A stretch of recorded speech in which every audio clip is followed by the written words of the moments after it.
রাষ্ট্র হাদি হত্যার সাথে জড়িত। হাদির আদর্শকে অনুসরণ করতে হবে। হাদির আদর্শ ছিল বাংলাদেশপন্থী, ভারতীয় আগ্রাসন বিরোধী। দেয় নাই যে হাদির হত্যাকাণ্ডের বিচার করবে, কি করবে, একটা ভরসার কথা তিনি আমাদের কোনো আশ্বাসই দেয় নাই। কাজে আমরা ধরে নিচ্ছি এই রাষ্ট্র হাদি হত্যার সাথে জড়িত। আচ্ছা, আপনি আপনার ভবিষ্যৎ প্রজন্মকে হাদিস সম্পর্কে কি ধারণা দেবেন? আমি আমার ভবিষ্যৎ প্রজন্ম, আমার ছেলেকে পর্যন্ত আমি এখন থেকে বলতেছি যে হাদির আদর্শকে অনুসরণ করতে হবে।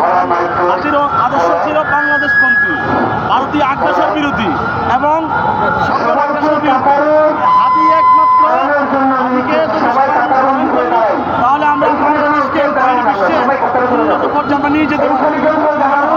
প্রত্যেকটা বক্তব্য আগ্রাসনের বিরুদ্ধে, চাঁদাবাজদের বিরুদ্ধে, সন্ত্রাসদের বিরুদ্ধে, বিরুদ্ধে, স্বৈরাচারদের বিরুদ্ধে। কাজেই আগামী প্রজন্মের হাদিকে ধারণ করবে, এটা আমি বিশ্বাস করি।